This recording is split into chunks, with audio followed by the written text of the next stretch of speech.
आज Bavdhan police station येथे सहजिल्हा निबंधक वर्ग 1 तथा मुद्रांक जिल्हाधिकारी पुणे श्री संतोष अशोक हिंगणे यांच्या तक्रारीवरून फिर्याद दाखल करण्यात आलेली आहे। गुन्हा रजिस्टर नंबर 523/25 BNS 318/4 316/535 म्हणजे जुनं भादवी 409 420 आणि 34।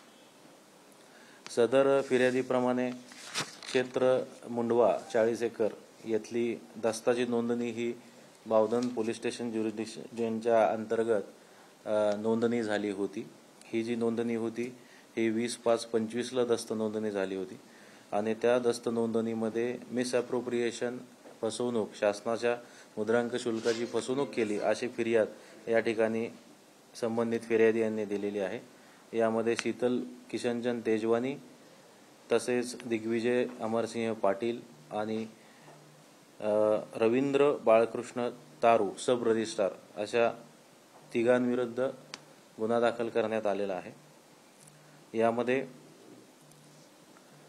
जमीन मिळकतीचे खरेदी विक्रीचे दस्त करून घेताना शासनाला देय असलेले 6 कोटी रुपये इतके मुद्रांक शुल्क न भरून घेता आपसात संगनमत करून शासनाची फसवणूक केली अशा स्वरूपाचा भादवी खाली गुन्हा दाखल करण्यात आलेला आहे।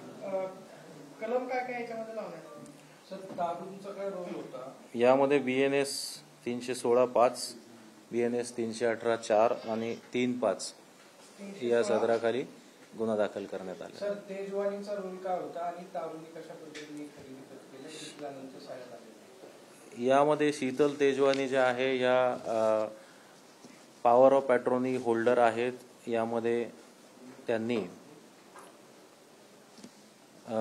जे मूळ शेतकरी आहेत त्यांच्या वतीने ते पॉवर ऑफ अटॉर्नी होल्डर असल्यामुळे त्यांनी जमीन खरेदी ही लिहून दिलेली आहे आणि अमेडिया LLP तर्फे जमीन खरेदी लिहून घेणारे जे आहे ते श्री दिग्विजय अमरसिंह पाटील यांनी ती लिहून घेतलेली आहे। त्यात ते दोघांना आरोपी करण्यात आलेला आहे। पवारांचं नाव येते त्यामध्ये त्यांचा काय संबंध आला? सध्या दिलेल्या फिर्यादीच्या कंटेंट वरून पुढील पेपर्स मागवून तपासाअंती त्याबाबत माहिती देता येईल। पण आता जो पत्ता सापडला आहे या दस्त नोंदणीत अमेडिया कंपनीचा तो पार्थ पवारांच्या जिथे राहतात तिथला तो आहे, म्हणजे ऑब्व्हियसली कनेक्शन कुठेतरी जुळतं। मग पार्थ पवारांना वाचवण्याचा प्रयत्न होतो का तुमच्याकडून? फिर्यादीच्या कंटेंट प्रमाणे अधिकचा तपास केल्यावर सांगता येईल। सर तारूंचा काय संबंध होता आणि त्यांनी दस्त नोंदणी अशा पद्धतीने करता येते का असं काही तपासात निष्पन्न होतंय का किंवा तक्रारीत आहे? तारू सब रजिस्ट्रार होते ज्यांनी हा दस्त नोंदवलेला आहे। इतर मुद्द्यावर मला वाटतं तपासावर आपण डिटेल इन्व्हेस्टिगेशन अंती सांगू शकतो।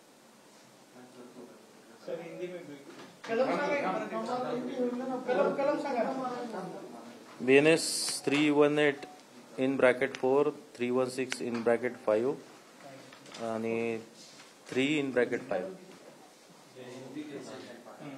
सर याच्यामध्ये जी प्रारंभिक तक्रार करण्यात आलेली आहे त्या तक्रारीमध्ये काय म्हटले? फक्त शासनाची फसवणूक झाली, याच्यामध्ये नक्की कोण कोण सहभागी आहे, कसं ठरलं हे आणि कसं झालं? मी सांगितलं ना तुम्हाला, शासनाच्या दस्ताचं आवश्यक तेवढं शुल्क जेवढं रिक्वायर्ड आहे तेवढं भरून न घेता कमी भरून घेतलं आणि फसवणूक झालेली आहे। पण या DCR देतो मी आपल्याला। या जमिनीचा खरेदी होती का, म्हणजे करता येते का असं काय आहे होतं का, किंवा ती बदलणी केली किंवा कुठल्यानी केली ते तपासाअंती सांगता येईल। तुमचा हा गुन्हा जो आहे फक्त स्टॅम्प ड्युटी बुडवण्यासंदर्भातला असेल की जमीन खरी खोटी शासनाची काही ते काही तपास होणार की नाही? प्रायमा फेसी फिर्याद सब रजिस्ट्रार लोकसेवकाची आहे जी चीटिंग खाली आहे। फर्दर इन्व्हेस्टिगेशन मध्ये या बाबी निश्चित केल्या जातात। पण फसवणूक कोणी केली? सध्या सब रजिस्ट्रार आणि इतर 2 यांनी फसवणूक केलेली आहे। तपासाअंती अधिकचं बाब निष्पन्न होतील। थँक्यू। पार्थ पवारांचा काय तपास होणार की नाही? फर्दर इन्व्हेस्टिगेशन मध्ये या बाबींचं उत्तर दिलं जाईल।